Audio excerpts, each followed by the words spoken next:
Shalom, Barakatah Yahweh, Barakatah Yahweh Shai. All praise, glory, and honor to the Heavenly Father, whose name is Yahweh, in the name of His Son, which is Yahweh Shai.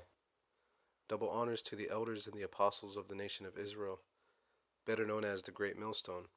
Salutations and Shalom, and blessings to the elect, to the 1/3 and the 144,000, who are Israelites, which are the so-called Negroes, Latinos, and North American Indians, and death to 2/3 of them, which are wicked, and death to all the wicked. This is Zephaniah chapter 1, verse 18. We'll start at verse 16. A day of the trumpet and alarm against the fenced cities. Actually, we'll start at 14. The great day of the Lord is near. It is near, and hasteth greatly. Even the voice of the day of the Lord, the mighty man shall cry there bitterly.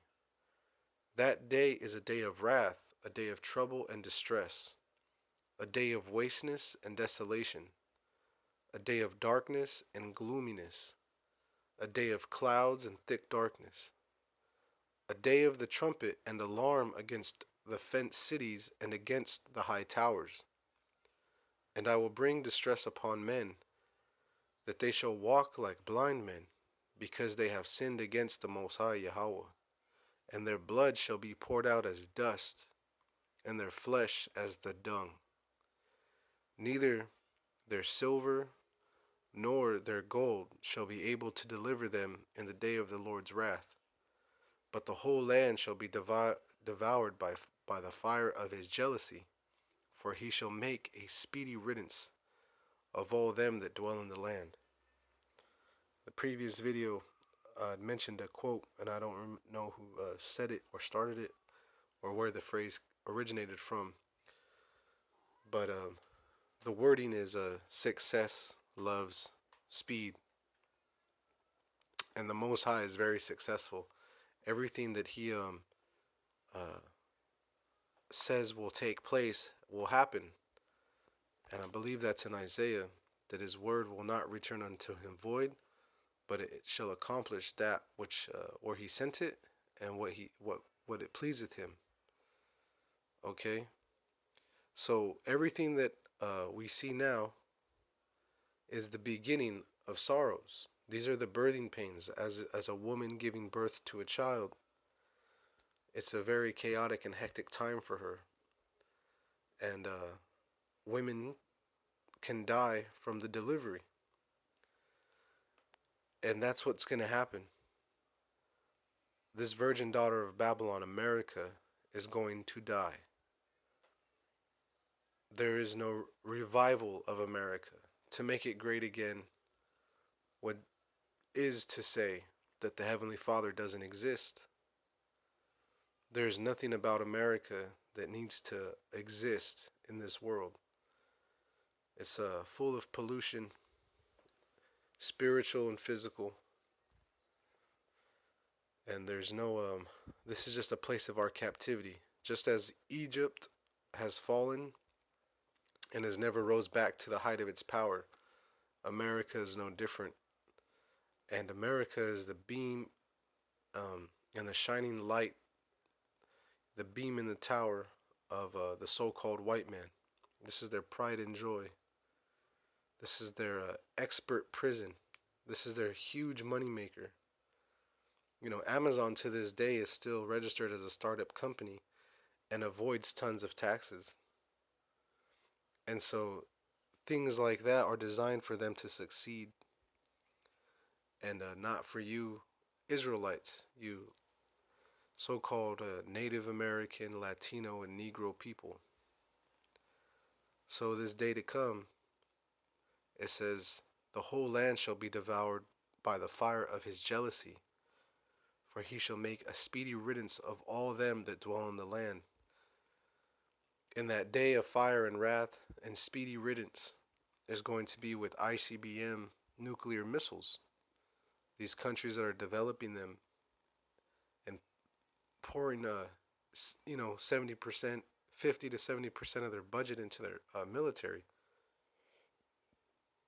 So like it's for nuclear armament for missiles.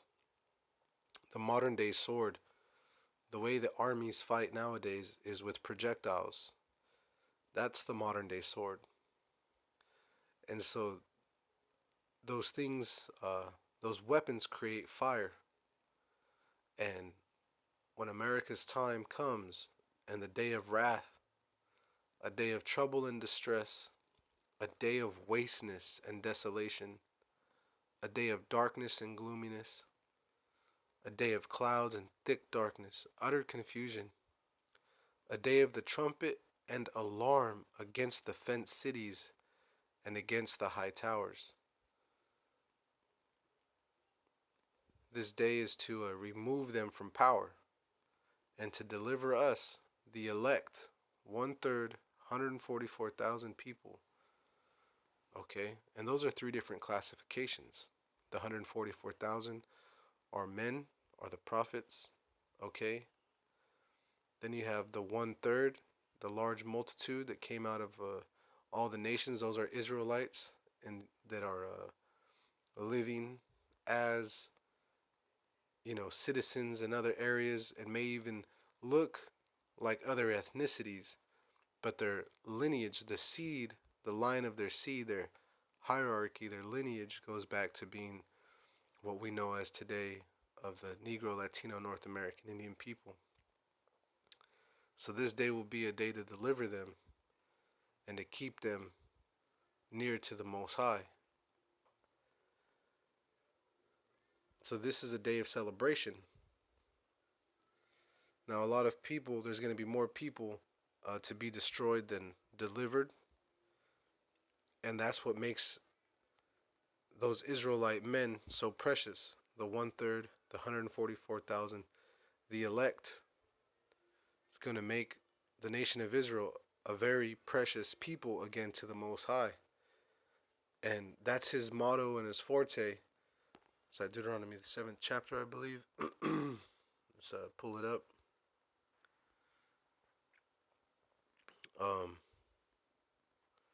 Verse 6, Deuteronomy 7:6. For thou art an holy people unto the Lord thy power. The Lord thy power, the heavenly Father Yahweh, thy power hath chosen thee to be a special people unto himself, above all people that are upon the face of the earth. The heavenly Father Yahweh did not set his love upon you, nor choose you, because you were more in number than any people, for ye were the fewest of all people.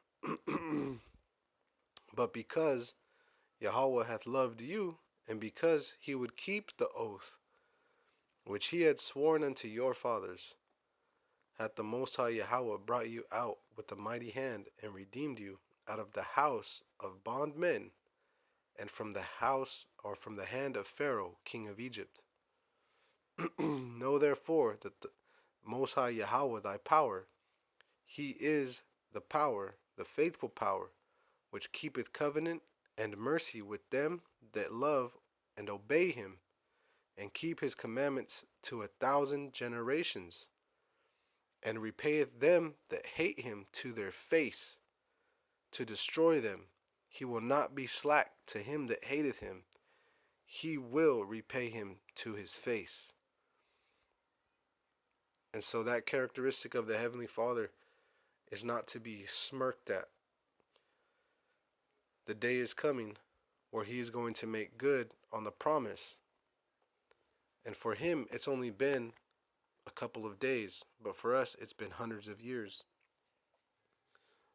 One day with the Heavenly Father is 1,000 years with us, and 1,000 years with us is one day with the Heavenly Father. So the way that time is measured, it's only been 2 days, 2,000 years since Yahushua came, right? And before that, what, another 1,000 or two, couple thousand, since the Most High set up these agreements with us. So it hasn't been long at all. It has not been long at all. So this day of fire and great reckoning, the Most High is coming to destroy 2/3 of you Israelites that are disobedient, and he's going to repay you to your face. And that payment is going to be with fire. Shalom.